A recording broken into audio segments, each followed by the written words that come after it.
never sleeps, pal.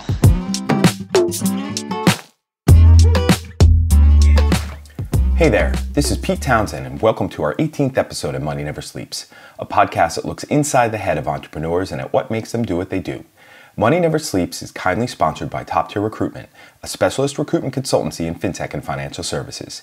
In this episode, we talk to Kris Koik, CEO and co-founder of Flender, an Ireland-based peer-to-peer finance platform. Kris's backstory is quite unique, as his passion for tennis pushed him down an entrepreneurial path. First with InstaCoach video-based sports coaching, and then a pivot into medical training. Both of these ventures seem like a video-based marketplace for those with knowledge to give to connect with those in need of knowledge. Shifting gears into Flender was just connecting those in need of capital with those prepared to lend it. Owen and I could both sense Kris's strong commitment to a singular vision. We totally connected on the concept of going through brick walls, and we even had a bit of a goodwill hunting moment. With that, on with the show. Here we go again. Welcome to the 18th episode of Money Never Sleeps. We're here in Dogpatch Labs in Dublin. I'm Pete Townsend. And I'm Owen Fitzgerald. And we're here with Kris Koik. Did I say that right, Kris? That was right. Perfect. Kris is CEO and co-founder of Flender. Welcome to the show, Kris. Thanks, guys. Thanks for inviting me. So this is our second Kris on the show, as we had Chris Adelsbach from the Barclays Accelerator, powered by Techstars. I got that so wrong when I first wrote the show notes for that a couple of weeks ago. Now I do have it right. The guys told me it's BAPT, Barclays Accelerator, powered by Techstars. So that was episode 15, so check it out if you haven't heard it yet. This is our first time meeting Kris. Connected on LinkedIn earlier, so thank you for that. Learned a bit about you by having a look at that. So I'm familiar with Flender. You know, as it is. Owen, I know that you know Kris, and you're quite familiar with Flender yourself. I should be anyway. Yeah, good. So Kris, maybe just give us a bit of the backstory, or give us the backstory on how you got to this point. The business, everything. Yeah? Yeah, so, Flender, first of all, is a peer-to-peer finance platform, and we provide Irish businesses with really quick credit decisions and affordable rates. At the same time, lenders have access to the asset class that normally was probably reserved for institutions, and they can earn really attractive rates by supporting Irish businesses. I probably know Owen now, maybe 10 months, maybe something like that. Yeah. And every time we meet, we discuss business a little bit, and every time we meet is, how much have we done lending and what the default rates are. And every time we meet, it's like, Owen, we're doing a really good job. Default rates are still zero. And but it's early days. But every time we meet, it's like the same story 10 months ago. Now the loan book is really big. Yeah. Default rates are still zero. Lenders are still earning like 10.5% interest rates. So it's it's fantastic business. I saw a 2.6 million loan to date. That's right. And And 2.6 has done really by the crowd. There's no institutional investors there, and the reason it is 2.6 is it could be a lot more if we would have had funds to lend to the borrowers. Demand from the borrowers is huge, but to match them with the people who give 100, 150 euros to fill the 50,000 euro loan takes time. So, just in July, we completed our first institutional debt finance round. Mm-hmm. It's 10 million euros, so it's a significant milestone reached for a team, and a big kind of stamp of approval, because it came from an investor who we really want to get the investment from. So it's Eiffel, and Eiffel has invested into the biggest peer-to-peer platforms in the world. Zopa, RateSetter, Funding Circle, who's doing the IPO now. So for us to be one of the companies in their portfolio is fantastic for us. That's great. And that was 10 million all in one go, debt financing, like you said, instead of equity. Yeah. Talk a bit about that, the difference between the debt financing and equity financing for 10 million after you kind of over the last few years, you've been through a bit of angel investing, the seed, Enterprise Ireland funding. Yeah. So we've raised now a total of 3 million euros equity for the company, and that's just really, for employment, to expansion and fund the company, whereas the debt finance is solely to fund Irish businesses, so it's to grow the loan book. Okay. And the difference in it is that Often it's said that to raise finance from the VCs or from institutions, well, it kind of takes 3 to 6 months.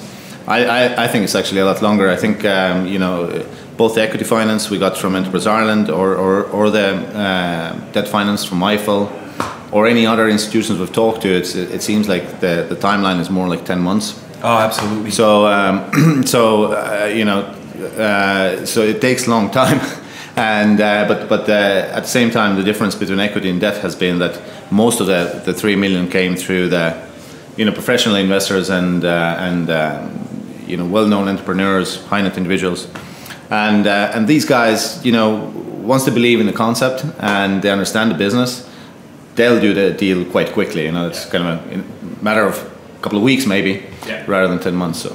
I got you. And there must have been a period, I suppose, in relation to Eiffel where you just had to get to 12 months. They were just waiting till you at least had a period of time that they could look back on the results and the performance and everything. Even though they might have liked it from day one. Exactly. It's just exactly, and that's why there is no reason usually from the VC or institution to not do it quicker. The main reason why it is that long is they just want to make sure that the promises you gave on the day one when they liked you are still met in the end of the duration when you're kind of meeting, courting each other. And what do you think is driving the no defaults? That's massive. So like my background, obviously I worked in future finance, online lender, and Brian Norton has worked with yourself, my old boss, who was our guest in episode 1. But that was retail lending, to students, a lot of defaults. That was a big issue. What is the difference then, I suppose, on this side of it now in the SME space with no defaults? Well, I think all the institutions we've spoken to actually to raise more finance for Flender, because we need to raise 50 million actually over the next 18 months. So we've raised the first 10 million. But funnily enough, ourselves and all our competitors, not only peer-to-peer finance companies but alternative lenders, are all funded by investors who are not from Ireland. It's all outside of Ireland investors who are funding those companies, and for one particular reason, they really like the way the economy is going in Ireland. They also like Irish judiciary, I suppose, how the courts work. If there are defaults, you can actually go and enforce this. But combination of that is that because the economy is strong, the businesses actually are good businesses, and investors often ask us, so how do you get this pipeline? Where are the deals coming from? Or is it declined traffic from the banks? But it's not. We're just actually launching. It's a funny story. We're launching a new website, redesign of the website at the end of this weekend, and we're kind of looking for ideas for the copy. And I was looking at Bank of Ireland and AIB and KBC and all the mainstream banks. And one of them, anyway, I won't mention name, but was very proud that they were very proud to give a credit decision within the 14 days. So imagine having a competition against these kind of guys where we give a credit decision the same day, and the competition is like 14 times slower than you. There is no, that's why businesses come to us to get credit. So it's not decline traffic; it's good, credible businesses who are getting incredibly poor customer service from the banks, and they come to us. We give them same day credit decision. At least they know, and it's not a slow no. How do you do that? So it's So although we're a financial company, we embrace latest in technology. So if you take a bank and the cumbersome processes that they have, we are lean and mean, and then we have latest in technology rather than many different software packages bank is using. So that's why, although it's basically we're doing the same thing as the bank from the credit review process. It's the same documentation. We're looking same amount of things, but we can just do it a lot quicker and more efficiently. Do you guys build that all yourself? Built it all ourselves. That's another USP that Flender has. We own all the IP. We have a fantastic development team in Grand Canal. So when we want to expand the product or take a new product line, for example, we started with SME lending. We added invoice financing. Now we're launching property-backed peer-to-peer finance. And we can do this because we have team in-house rather than, some others have bought white label package you can't change that. Or outsourcing takes time, so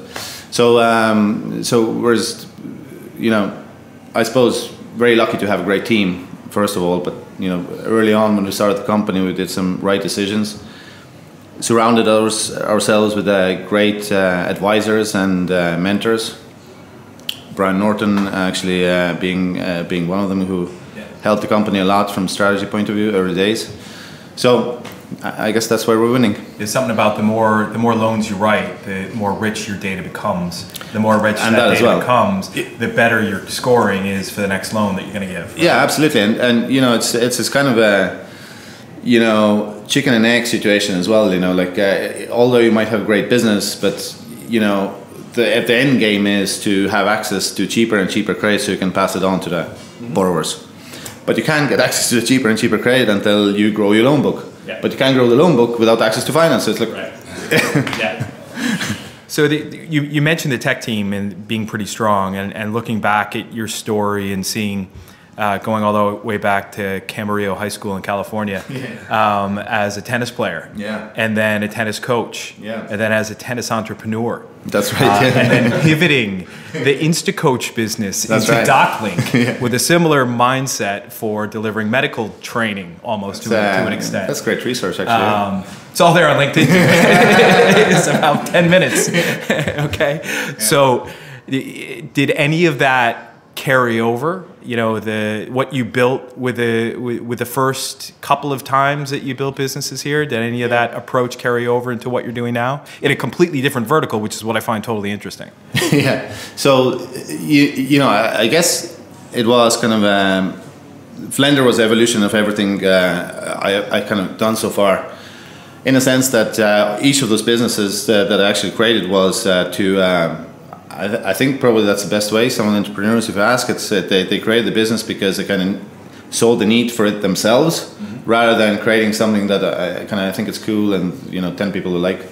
They saw that they would actually need it themselves. So going through those different businesses, I was always stuck with lack of finance.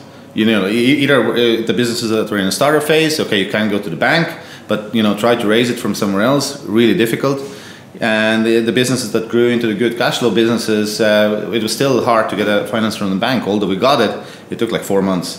So going through this journey, and then also some of the changes started to happen in the marketplace, like crowd finance started to happen, and I just thought this fantastic opportunity. There's so much money on the sidelines, like earning nothing, and so many entrepreneurs struggling with the same thing, just can't raise finance, or it's taking too long. Match those two things. And so that's how Flender started. Okay. And any of that competitive streak of being a tennis player for so long, I'm assuming you still play, right? You know what? Flender takes up like all the time. I play with I have 2 boys, 8 and 6, and myself and 2 boys and my wife go to a park every Sunday, and we like have a little fun knock. But there's no time to at 7 o'clock, go and play tennis. That's like that's after the exit. Do you ever play tennis, Owen? Yeah. No, I was a big tennis player back when I was younger. We were members on a nice tennis club. I used to have a really good serve. Majority of the time it wouldn't go in, but when it did, it'd be hard to hit it back. Yeah, I couldn't serve. That was my problem. All right, I played in high school and messed around a bit, and just could not get the ball over the net. Oh, wow. For the life of me. Couldn't do it. So I probably could have used your help way back then. Great sport though, and I've been keen to get back into it in some shape or form. Really good. How has that, the whole, like I was getting at there, the athletic background, the competitive background, but also kind of the training and coaching, helped you as a CEO and co-founder of the business? Yeah, I think it has tremendous impact to how I do things, because as an athlete, from very early, I started playing when I was 7, and played all the way through the university on a scholarship in the States. So all those years of training hard will give you 2 things: very, very strong work ethic, and the need to win. And this need to win, I think all entrepreneurs have it and need to have it, because the amount of problems and the amount of brick walls you have to go through. Like if you don't have this determination of going through it you just won't make it happen. But at the same time, it can be kind of a I think negative characteristic nearly as well, because you just can't always win, and you don't have all the answers. It's important to let other guys win a few games. As long as you win the match in the end, it's okay. Yeah. I was going to say, because it's obviously a very individual sport, tennis. Yeah. But the benefit then of doing it from the coaching probably helps you in terms of and your role as CEO and working with a team. Yeah, exactly. And then the coaching aspect of this. For years I was building teams, but also building individuals to become the best they could come as a individual tennis player or whatever.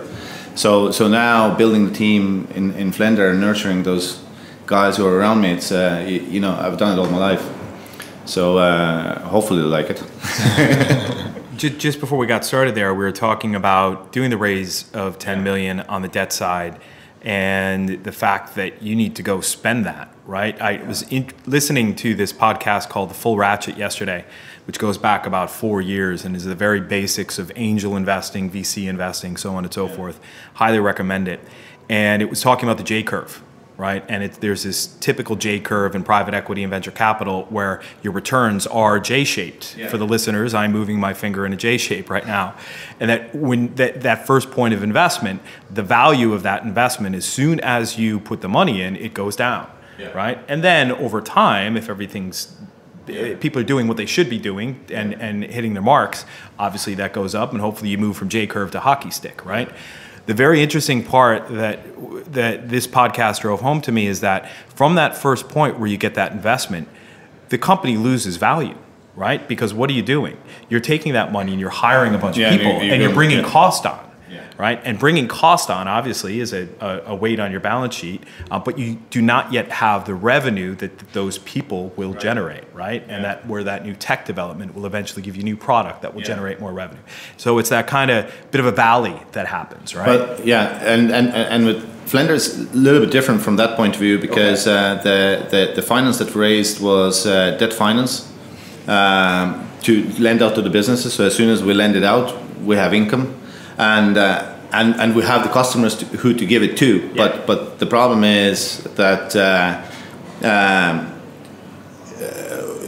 to give it out, the volumes that we need to do, we just need a bigger team, and because we got the investment a lot earlier than we thought, now all the listeners, we're hiring in all departments. Okay. We're hiring 2 new developers, 1 more credit analyst, another finance into the finance role, 3 salespeople, and yes, although all of those have cost implication, there's immediate revenue to actually match it up. So it is going.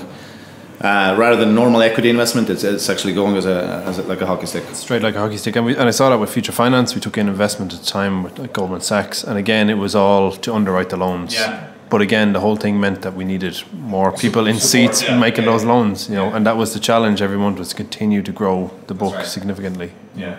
So, I mean, you just rattled off probably about 8 or 10 positions there. That's not going to be a huge impact to the overall cost of the business compared to what you have right now. So that hopefully it is all just juice going up on top, right? Yes, and but the challenge is, though, like we spoke before, up to now we've been really kind of in a good position. Company has been quite small, and we've had time to build a team, so you were able to pick A players. You had time. Now we kind of need a lot of people quickly. Not a lot of people, but still quite a few people quickly. At the same time, keeping the standard of whatever the role it is, junior, mid-level, or senior. But you got to be best at whatever role you are, and that's not easy to do. And how do you build a culture around that? Going from startup mode to scale-up mode. Yeah, so we've done a couple. I think one of the things that we've done right, and it wasn't smart. I wasn't smart to do it. It kind of landed on me that. When the company was at the early stage, Brian came on as a mentor. I was never really looking for a mentor at that stage. Didn't quite maybe value the concept, but Brian was fantastic. And after that, we brought on Tony Maguire. Tony Maguire is just a fantastic leadership coach. Worked put together a course for Enterprise Ireland around leadership, anyway, and so we're working with him for the last maybe 6 to 8 months now to make sure that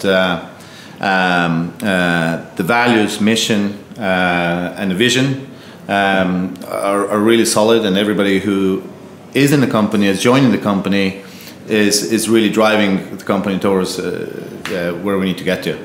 And that's a key piece, because it's not just, even in a startup, it's not just the free pizza and the foosball tables. Yeah. Like we had free pizza every week in Future Finance, and we had the foosball tables and the tennis tables, but like Brian built the atmosphere of a family there, For better or worse, every week we had a team meeting whereby you knew exactly what was going on, whether good or bad. You all felt that you bought into that, which meant that even new people coming in, they had the rest of the team kind of drilling that into them from day one. Which is hard to, I suppose, put in place. It is, and like everything we have, it's like we don't have 20 different values. For example, we have 3 main values, which is speediness, openness, and transparency. Openness and transparency, I guess, with a finance company is kind of, you need to have it. But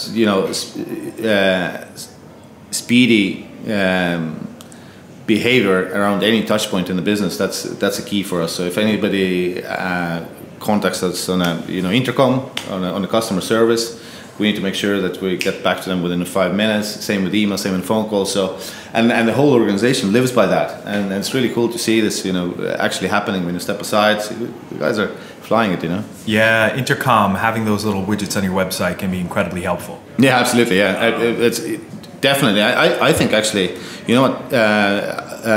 it's actually helped shape the platform. And a lot, because the customers, a lot of them are international customers. About 54% of the lenders only are from Ireland. Everybody else is from mainly UK and Germany. But they can immediately get in touch with us over the intercom and give us good or bad. When we started off, it wasn't necessarily negative, but they were saying, guys, we're lending on 20 different platforms. Here's what you think you could do, and we got it like immediately from them. Rather than there being maybe not everybody has time to send an email, but they can like do a sentence on intercom, and we get it immediately and can work with our team to get it better. So when you just mentioned that with a number of peer-to-peer lending platforms out there, right, when you guys first came to market 2.5, 3 years ago? Beginning of 2017. Beginning of 2017. Okay, so not that long ago. There was already obviously a number of players in the market. You guys are differentiated. You have something unique. When was it that you realized that you had something worth exploiting into an entire business that was a differentiator, rather than just saying, hey, I'm going to be the local version of X P2P platform, right? Yeah, you know what? With something like Flender, it was difficult actually, because we always thought that we had something, which I think everybody who starts a business kind of thinks. I think I have something, but then it took nearly 2 years before we could actually launch it, and that's between getting regulatory approval, so we have full credit license, FCA credit license, but also building the platform from ground up rather than off-the-shelf product.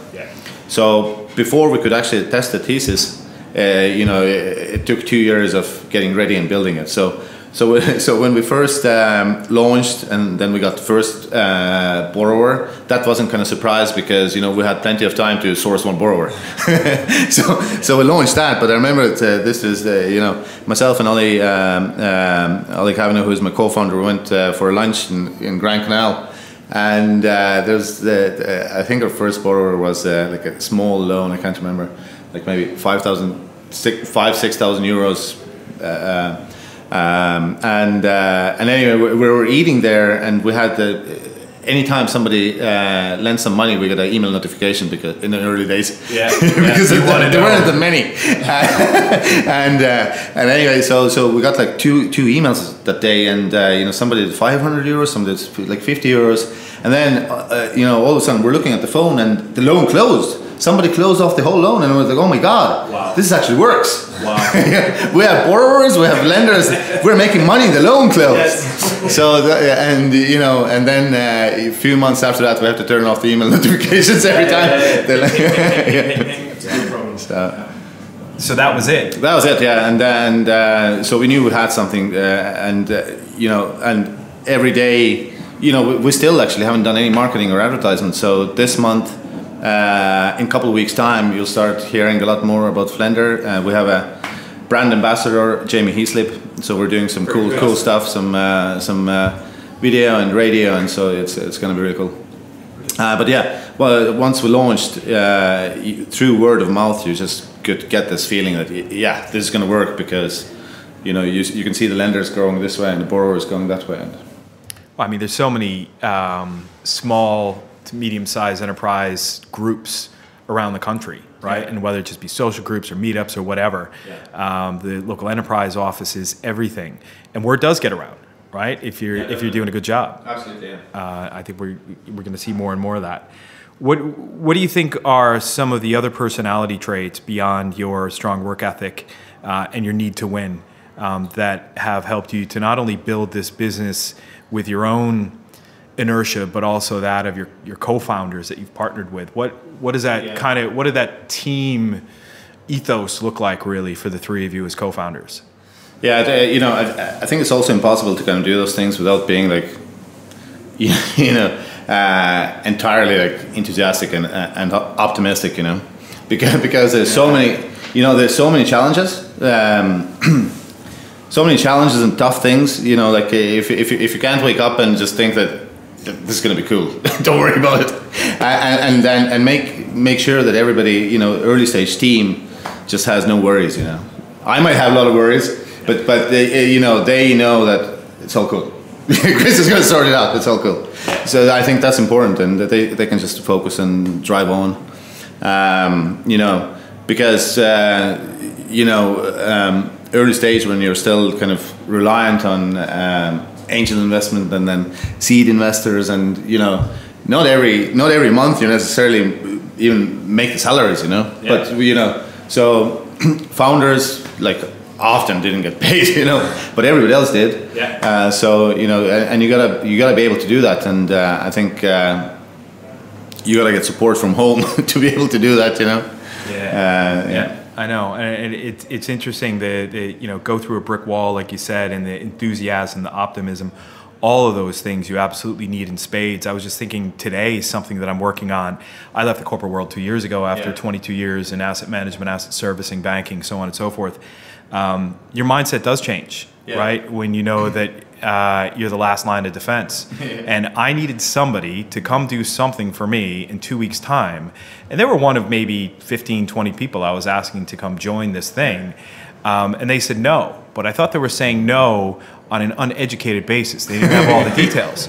So I'm not letting it go. And this is a pretty big business, and the COO or CEO of a pretty big business. And I'm just going to keep pushing until I get them to say yes, because I think they're wrong to say no. Yeah. Right? I wouldn't have had that a few years ago. Yeah. Did you always have that? That's interesting, yeah. You know what?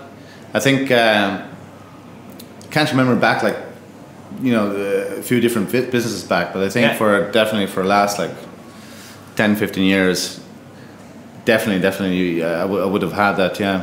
Just gotta keep going no matter what, but also I think doing startups and getting the company off the ground, you gotta be able to, you gotta have a mindset of making impossible be possible, every day it's kind of the same thing, because if you think about, even for our team to build a financial platform, that is works, is bug free, is secure, has credit license by FCA. Jesus, these are all such massive things, and only 2 or 3 guys were involved who did it in the beginning, to get all those things done and then raise investment from well-known entrepreneurs. It's one wall, and in the beginning the walls kind of just get bigger, because until you come over to the other end and it's, wow, this is beautiful, it's blue sea, blue sky. But yeah, you know, you got to be just really, really determined, and I think surround yourself with a great people. You know, we were just really lucky to have great chairmen, great advisors, and mentors, and you got to have a lot of luck, I think, as well. You know, like I remember, you know, like a couple of times in companies, kind of, you know, history, the times were incredibly tight from finance point of view, and you know, just at the right moment, you know, right thing happened, and you know, I met the investor or something happened, and my chairman always used to say is that you know, Kris, you just have that lucky star, man. You know, I don't know how you made it happen, but you know, it's just so. I think there's a lot to do with luck as well. But you know, you do, I think, create your own luck at some, you know, you do as well. I think so. And one thing that comes up a lot when we're talking to entrepreneurs is that perseverance, more so than anything else when they're talking about their personality trait. I know we had Enda Leahy on recently from Court's Desk. He was saying that you know, going back to what you were saying earlier, things just tend to take longer than you expect, and it's just having that perseverance, regardless of when things are bad or it's challenging, it's a bad day, whatever. It's just keeping pushing through that wall. Yeah, it's definitely. It's like Brian says, you know, it's you're like in the middle of wilderness, you know. Yeah. Right. Yeah. And then you know we're just kind of starting to come out of it, you know. So yeah. Well, listen, it's been great having you on the show. I know we can often talk for a long time, as always, but what's something people wouldn't expect to know about you? I don't know. Well, I think beaches prove that there isn't much out there. Like, the internet is there, and like, well, that's because you keep your LinkedIn profile updated. But I was really impressed by Pete because he went through those things without ever looking on a computer screen, so he actually memorized it. Yeah, that was really cool. Yeah, Goodwill the Hunting. year I went to Camarilla in the States and all those things. So I think most of the things are out there. Maybe, you know, what people, you know, some people don't know. Like I actually was quite handy in tennis, playing kind of Davis Cup standard, but yeah, that was a long time ago. So all those skills, hopefully, and what I've learned along the road doing the startups and scale-ups have. Did you have anyone famous that you would have played against back in the day? When you were... You know what? Not because you know, I'm from Estonia originally, and back in the time, like you know, there was you couldn't travel really, so. Played a couple of big names from Russia, let's say, but not beat Sampras and one of those guys. You know? so yeah, nothing as exciting. Cool. Well, listen, thanks very much for coming on the show, telling us about Thanks this, much. and good luck with the rest of the story with Flender. Thanks so much. Awesome story. Thanks, Kris. Cheers, guys.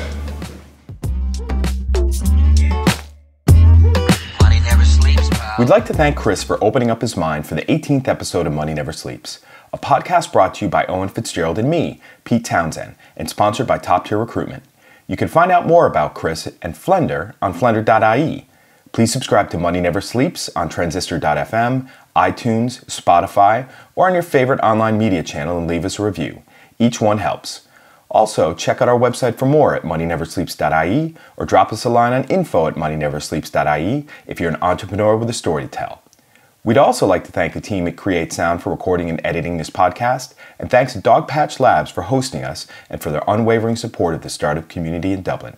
Speaking of Dogpatch Labs, I'll be there on September 19th for a Blockchain for Finance community meetup sponsored by Consensus, so sign up on meetup.com and come say hi. Owen and I will both be speaking at the Blockchain for Finance conference at Aviva Stadium in Dublin on October 3rd and 4th. We'll interview the first 5 people who find one of us at the conference and says, "Money never sleeps, pal," which will be packaged into an upcoming episode. Till next time, thanks for listening. See ya!